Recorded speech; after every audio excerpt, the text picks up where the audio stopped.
fico pensando assim, o teatro para mim começa na escola, né? Então, assim, 89 eu fazia colégio técnico, que é a Univap, né? A FVE em São José dos Campos. Eu fazia parte de um projeto de amparo, cuidado de adolescentes, porque sou de família muito pobre, agora é pobre, antes era muito. Então eu fazia parte de um projeto e tinha uma bolsa para estudar nesse colégio, e lá dentro, em 89, a gente criou um grupo que era Armação e Vida. Era porque a gente fazia muitas armações e achava que então o teatro daria conta das nossas angústias, né? 12, 13 anos, e todo mundo querendo contar alguma coisa, todo mundo querendo fazer alguma coisa. Então, para mim e aquela galera, o teatro veio para salvar, né? A gente não se dava bem com a galera da noite, né, que saía para dançar, a gente não se dava bem com os grupinhos, então a gente fez um grupinho que se reunia na biblioteca para ler coisas, e acho que a gente ganhou na época um livro de presente da Maria Clara Machado, que era todas as peças infantis, e aí a gente leu aquilo e falou, nossa, legal, né? Isso sem ninguém, sem nenhum profissional lá? Não tinha nada, era a gente de repente assistir alguma coisa na escola, falou, pô, se os caras fazem isso, a gente também vai fazer isso aí, né? E começou a mexer com aquilo, então os textos eram nossos mesmos, a gente criou texto a partir das músicas do Legião Urbana, criava textos a partir do Guns N' Roses, todas aquelas inspirações da época, 89, 90. Em 90 já, quando eu fiz 14 anos, aí abriu uma seleção na cidade para fazer parte do Grupo Teatro da Cidade, São José dos Campos, com direção do Moisés Miastkovski. E aí eu passei, cara, assim, eu me lembro a primeira vez vendo aquele cara, né, aquela barba, aquela bolsa na porta, 9 horas da manhã, eu ficava branco de medo, falei, nossa, o que eu vim fazer aqui, né? Mas foi ali, eu acho que ali foi plantada a semente da dedicação. O Moisés é um cara impressionante, né, assim, quem trabalhou com ele ou quem o conhece como pessoa sabe que ele exige mesmo, estudo, comprometimento. Então a gente estava lá 9 horas da manhã, e durante 4 anos, mais ou menos, assim, de 90 até 94, era quase que uma escola livre. Então a gente tinha aula de corpo, aula de voz, história do teatro, música, né? Primeiro espetáculo já foi Morte e Vida Severina, que aí foi pegado, porque tinha que cantar, tinha que se mexer. Com todos os atores amadores. Com todos os atores amadores, quer dizer, assim, eu começo no teatro amador e vou ficar no teatro amador até o momento que eu entendi que tipo, amador era de amor e que não tinha nada a ver com profissional, mas ser profissional exigia ter um registro para poder comer, para poder trabalhar. Então, assim, eu fiquei nesse grupo até 93, mais ou menos, enquanto o Moisés esteve lá, porque aí depois o grupo toma outros rumos e não eram os rumos que eu, já inquieto com a arte, queria para mim, né? 93. É isso. 93 para 94, São José recebe um projeto que era o Núcleo de Produção e Experimento Teatral, coordenado pela Cibele Forjaz, e aí, antes da Cibele Forjaz, eu me arrisquei na direção já. Eu saí do Teatro da Cidade e falei, pô, agora não tem quem me dirige, então eu tenho que dirigir. Aí eu montei As Desgraças de uma Criança, do Martins Pena, com um grupo que chamava, a gente criou também, Além dos Outdoors. Além dos Outdoors. Coisa de maluco, né? Mas foi muito legal, assim, foi muito divertido. E aí, quando a Cibele chegou em 94, selecionou uma série de figuras para trabalhar com ela, e aí selecionou diretores, eu já estava mais envolvido com a questão da direção teatral. Ainda lá em São José. Ainda lá. Aí sim eu fiquei com ela, né? Passei para ser assistente, eram 6 diretores no começo, desses 6 ficou 2, esses 2 ficou eu. E fiquei com ela até o final. Álbum de Família foi o espetáculo desse processo. Cada um tinha, tipo, esse é seu texto, acha um espaço na cidade e faz uma peça, né? Então eu fiz Senhora dos Afogados, aí foi um experimento que eu já comecei a entender a direção. Mas para mim, assim, o teatro, desde o primeiro momento, ele me iluminou a vida, né? Assim, eu podia ter sido qualquer coisa, né? Eu estava estudando processamento de dados, né?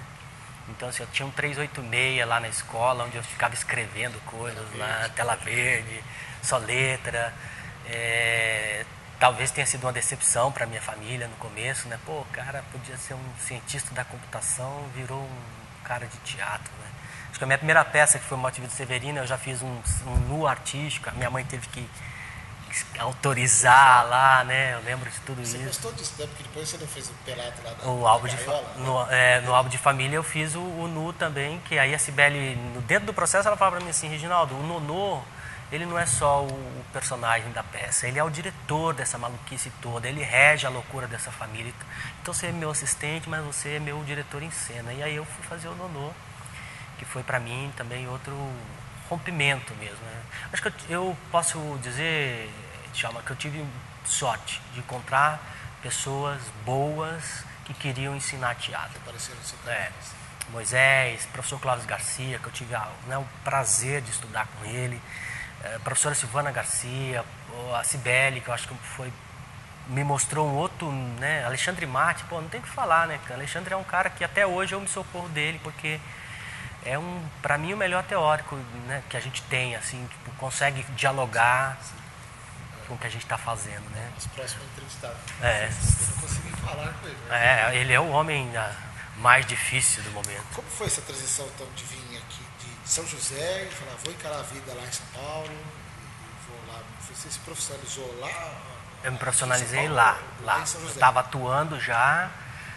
Já comecei a dar aulas nas oficinas culturais da cidade, né? Então, porque a gente passou por um processo de formação no grupo, tinha-se capacidade de ir para os bairros e iniciar, né, as pessoas. Aí eu vim aqui, fiz banca, me profissionalizei como ator. E como eu estava dirigindo muito, passou um período que eu recebi uma carta do sindicato dizendo, olha, você está trabalhando ilegalmente, né? Você está dirigindo ilegalmente, você sabe que não pode exercer a profissão sem registro. E aí eles chamaram do interior de São Paulo para cá, para a capital, 6 ou 8 diretores, eu não me lembro. Eu lembro do Jorge Vermelho, do Ricardo Mattioli, dos caras de Rio Preto, dos caras de enfim, do interior. Juntou essa galera e a gente ficou um semestre aqui, vindo, fazendo umas aulas e depois uma avaliação, que aí foi o professor Zé Renato e o professor Oswaldo Mendes, que deram uma prova para a gente tinha que propor a montagem lá, e aí profissionalizou os diretores que, entre aspas, estavam vivendo, né, ganhando dinheiro com teatro no interior. Tudo balela, a gente estava só ralando que nem uns caboclos malucos. Né? Daí, assim, para São Paulo foi assim, eu estava fazendo, eu tinha dirigido depois da Cibele o Homens do Papel, que é do Plínio Marcos, que foi meu melhor, assim, meu espetáculo mesmo, que eu mais gostei de fazer, que me deu o resultado que eu queria, que atingiu aquilo que, como diretor, você sabe, a gente fica pensando, pô, e aí foi, pô, deu certo. Né, tive a oportunidade de apresentar para o próprio Plínio Marcos, que foi outra dessas coisas da vida maravilhosas. E aí, assim, eu estava lá e fui fazer Vereda da Salvação, e aí eu já estava angustiado, porque chega um momento que você não tem mais para onde ir.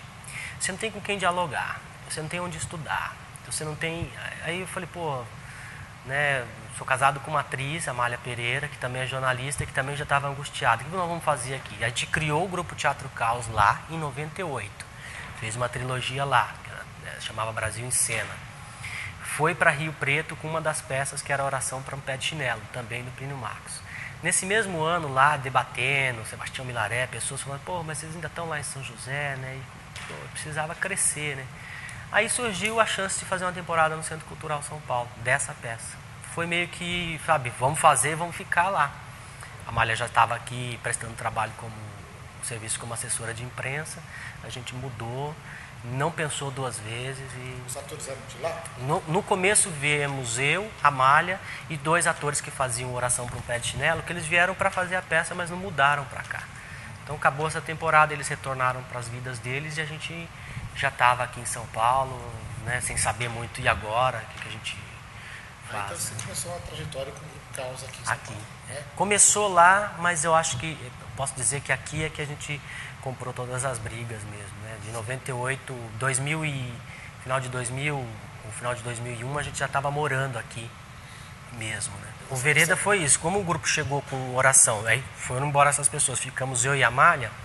A gente falou, poxa, ou a gente vai trabalhar com outras pessoas, ou a gente faz o nosso grupo, né? Vamos tentar seguir com a nossa história. E aí eu arrisquei, seleciono atores para fazer um espetáculo chamado Vereda da Salvação, Jorge Andrade, que já era a concepção que eu tinha feito em São José, mas que eu queria refazer aqui. Aí apareceu muitos currículos, muito. Aí juntou uma galera maravilhosa, 20 pessoas que... Explica então um pouquinho essa coisa, como foi o processo de fazer naquele espaço bacana, né? Muito espetáculo ali, naquele espaço não convencional, sim, né? sim. Que ainda não se falava muita coisa de fazer teatro no espaço não convencional. Vocês pegaram ali um galpão, né? Galpão ali na aclimação. Na verdade, essa coisa do teatro, do espaço não convencional, começou no Homem de Papel, que já era feito embaixo de um viaduto, em São José dos Campos, e transitava por viadutos da região. Quando eu vim para cá, eu não queria perder essa potência do espaço não convencional, de levar o espectador para um outro lugar. E aí, quando a gente conheceu um pessoal que ocupava esse galpão, a gente fez uma parceria. Falou, olha, a gente precisa ensaiar, precisa de um lugar para apresentar.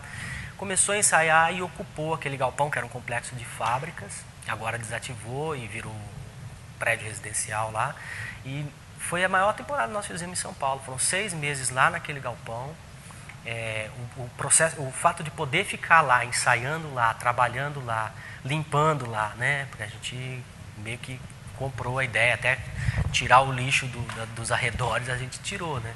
Deu ao espetáculo uma vida que eu acho que os outros espetáculos que vieram depois não conquistaram.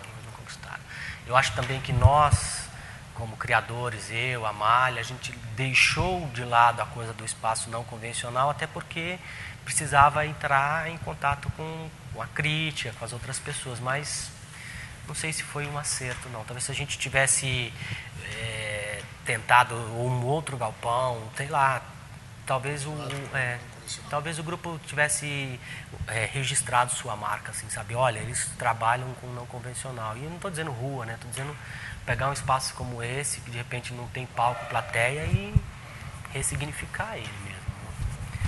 E aí depois do Veredas, né? Vocês fizeram o que então?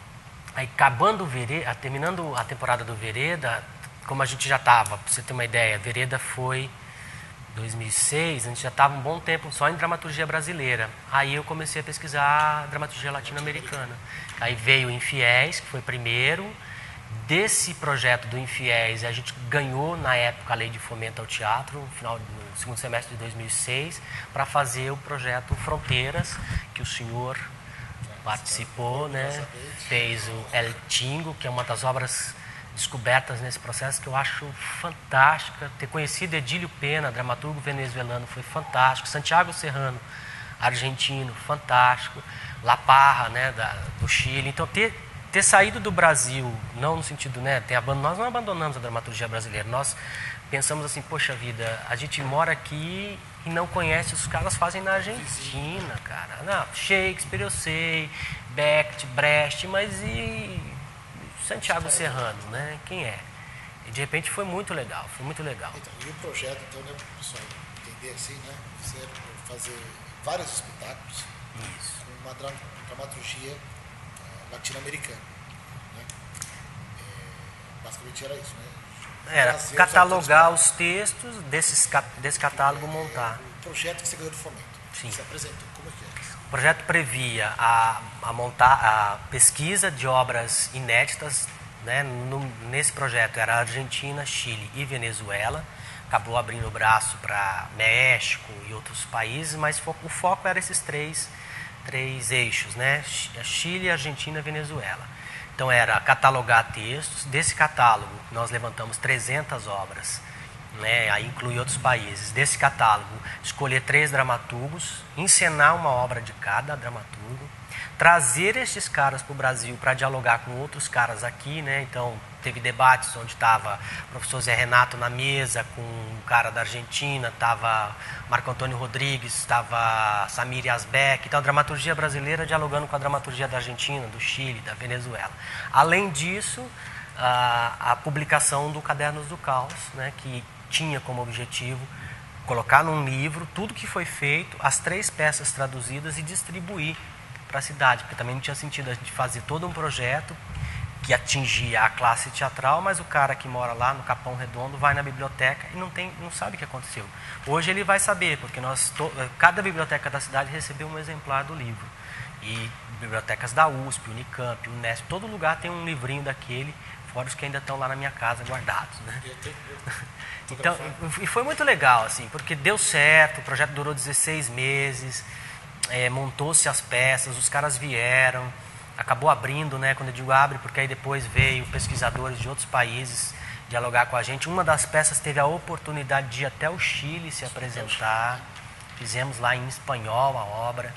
Então, acho que assim... Vocês fizeram El Chimbo, que é do Edílio Pena, Venezuela. A Revolta, Santiago Serrano, Argentina. E a Manutenção do Infiéis, que é do Marco Antônio de la Parra, que é chileno. Além disso, a gente ainda leu textos do Uruguai, enfim, puxa, Bolívia, Peru.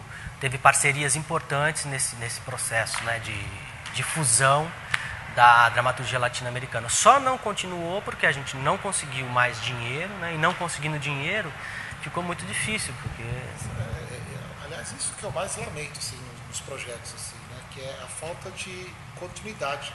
Você não tem verba, dinheiro, recursos para continuar. Né? Essa continuidade que eles pregam, eu não entendo muito. Né? Continuar o quê? Né? De que ponto? Né? Eu tenho ultimamente achado que, e aí já sendo crítico, depois eu apanho por isso, mas que teatro está ficando muito chato, né, cara? Assim, hoje em dia você vai abrir um edital, o que você vê? Parece que só tem uma linha que merece ser patrocinada, difundida. Quer dizer, se o meu teatro que está trabalhando com o Fernando Arrabal, que está trabalhando no Teatro do Absurdo, não serve, só serve o teatro popular, mas espera aí, o que é popular para essas pessoas? Ou então você fica meio... de formação de público, né? Então tem que ser comédias rasgadas. Fica até subjugando o próprio público, né? Então quer dizer que o público não vai entender o grande cerimonial do Fernando Arrabal porque é Teatro do Absurdo? Bobagem. Nós tivemos em Vitória, no Espírito Santo, com 600 pessoas na plateia. Foi fantástico. E não é gente que fala, não, mas é um festival de teatro, só tinha gente de teatro. Não, os ingressos eram distribuídos para a população, as pessoas pegaram o ingresso. Presidente Prudente é a mesma coisa, ingressos distribuídos na porta. Ah, sim, 20% é gente de teatro? Mas o resto, a maior parte, é gente que queria ir ao teatro ver uma obra que eles nunca tinham visto falar na vida deles.